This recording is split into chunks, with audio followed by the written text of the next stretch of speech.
हमारे साथ अखिल स्वामी साहब भी जुड़ रहे हैं। अखिल जी, बहुत स्वागत है आपका स्वामी साहब। जो हमारा आज का सब्जेक्ट है, हम इसी में अभी राजू जी को आपने सुना होगा।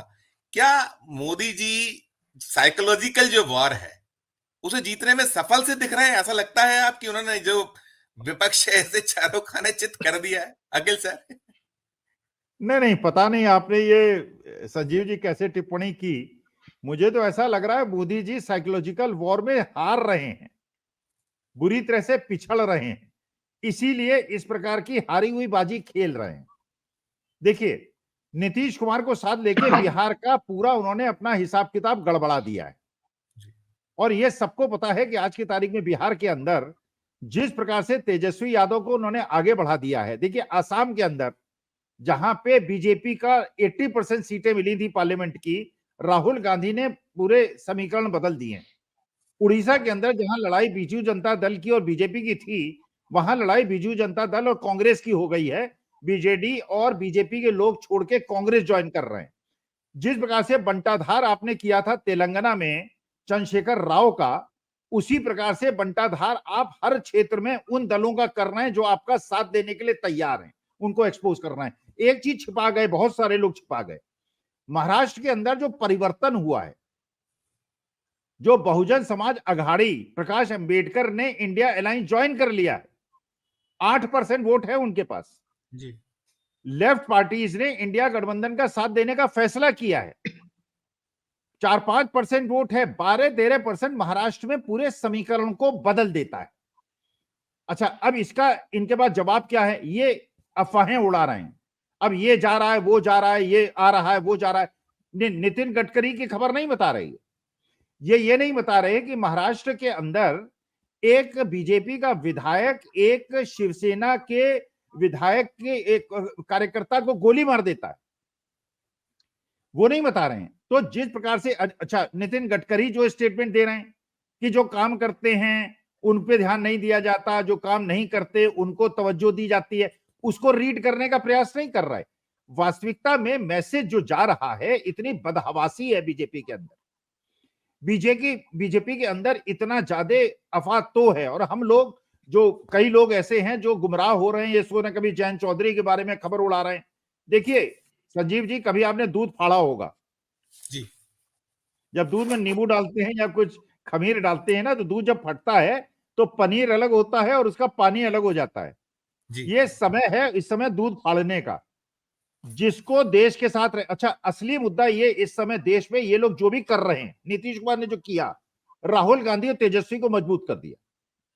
राहुल गांधी की जो आंधी बढ़ रही थी बिहार में घुसने से पहले, उन्होंने नीतीश कुमार का खेल कर दिया।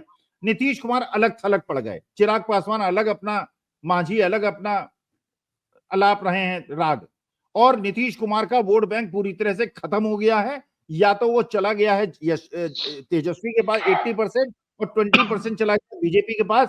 आज अगर नीतीश कुमार का हाथ छोड़ दे बीजेपी, एक सीट नहीं जीतेगी पूरे बिहार के अंदर। ये नीतीश कुमार की स्थिति बना दी है, जिससे डर के वो गए थे इंडिया अलायंस के पास कि बीजेपी मुझे तोड़ रही। इससे अच्छा तो उद्धव ठाकरे निकले, इससे अच्छे तो अकाली दल वाले निकले। छोड़ दिया, जानते हैं कि जाएंगे तो खा जाएंगे।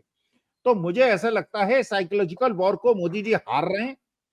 200 सीट से ज्यादा उनकी नहीं आ रही हैं, और जितना ज्यादा उनके इस प्रोपेगेंडा में फंसकर हम उनके नैरेटिव को चलाने की कोशिश करेंगे, उतना हम लोकतंत्र के साथ हानि करेंगे, देश के साथ हानि करेंगे। जयंत चौधरी कहीं नहीं जा रहे हैं, किसी उनके प्रवक्ता आके टेलीविजन में कह रहे हैं, सब कह रहे हैं, और अगर चले जाएंगे तो जयंत चौधरी भी नीतीश कुमार के रास्ते में चलेंगे, ऐसा मुझे नहीं लगता। जाट लड़कियों को जिस प्रकार सड़कों में घसीटा गया था, 750 किसानों की शहादत हुई थी, एमएसपी किसानों को मिला नहीं, गन्ना के मूल्य उनको मिल नहीं रहे, इसके बाद जयंत चौधरी ऐसी गलती करेंगे? मुझे नहीं लगता ऐसा होगा। लेकिन अगर होगा तो बहुत सारे बीजेपी के भी नेता इधर आने के लिए तैयार है। आपने देखा गिरधर गोमांग जैसा नेता जो 8 बार मेंबर ऑफ पार्लियामेंट की सीट जीता था, कभी नहीं हारा। आज आपने देखा जिस प्रकार से झारखंड के अंदर चंपई सोरेन अपने गांव गए, गांव का दृश्य देखा आपने?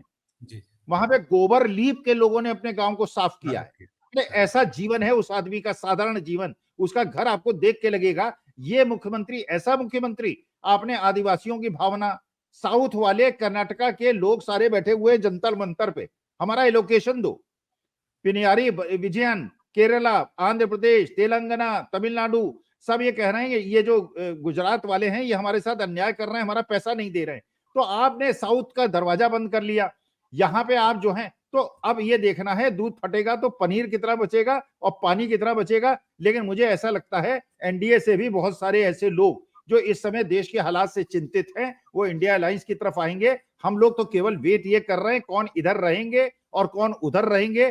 पूरा वोटर डिवाइडेड है और जीत लोकतंत्र की होनी चाहिए, भारत माता की होनी चाहिए, मेरी केवल ये इच्छा है। बिल्कुल आपने सही कहा। मैंने इसलिए सवाल किया था कि ये सब कुछ अलोकतांत्रिक तरीके से हो रहा है, कर रहे हैं, दिख रहा है, लेकिन वोटर में जो एक मैंने वो जो आपसे सवाल था वो वोटर में एक ये धारणा बन रही, क्योंकि जो इंडिया है या जो विपक्ष है उसकी वो स्पार्क नजर नहीं आता है, उसके कारण ऐसा एक संदेश जा रहा है कि मोदी अपने उसमें सफल हो रहे थे। ये इसमें ऊर्जा की कमी क्यों है इंडिया में, आप क्या उसको लेकर क्या देखते हैं अखिल जी? नहीं नहीं, ये गलतफहमी है, स्पार्क की कमी है, गलतफहमी है। देखिए बीएसपी की एक नीति है उत्तर प्रदेश के अंदर, बीएसपी वाले ये कहते हैं अपनी वर्कर से, बहन जी ये कहती हैं कि ज्यादा उछल कूद मत करो, ज्यादा चीखो चिल्लाओ मत, ग्राउंड लेवल पे काम करो। इसलिए ज्यादा उछल कूद करोगे आज के तारीख में ईडी बंद कर देगी, 1.5 साल तक बंद रखेगी, इलेक्शन में पार्टिसिपेट नहीं कर पाओगे। ये बहन जी को पता है।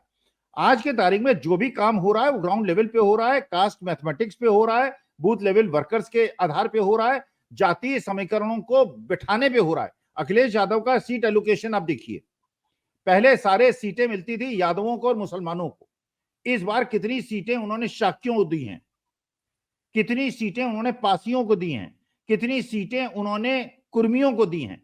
जितनी सीटें यादवों की हैं उससे ज्यादा उन्होंने अदर बैकवर्ड कास्ट को दी हैं, और जाटों को नहीं देके उन्होंने पासियों को दी हैं। तो इसका मतलब यह है कि जो कास्ट मैथमेटिक्स, बीजेपी कभी रिलीजियस पोलराइजेशन से इलेक्शन नहीं जीती है, कास्ट मैथमेटिक्स से जीती है। आप वेस्ट बंगाल के अंदर देखिए, आप उड़ीसा के अंदर देखिए, तेलंगाना, जो कर्नाटका, आंध्र प्रदेश के अंदर देखिए, किसी भी स्टेट में देख लीजिए, एक भी स्टेट का नाम अगर संजीव जी आप बता दें जहां बीजेपी गेन करने वाली है, तो अगले कार्यक्रम में उसी को डिस्कस करेंगे। एक स्टेट बता दीजिए जहां पे सीट इनकी बढ़ने वाली, एक स्टेट। आप दिल्ली बता दीजिए, आप हरियाणा बता दीजिए, आप पंजाब बता दीजिए, आप राजस्थान, मध्य प्रदेश, छत्तीसगढ़, तेलंगाना, कर्नाटका, वेस्ट बंगाल, एक भी स्टेट बता, उड़ीसा, जहां बता दीजिएगा उसी को डिस्कस करूंगा।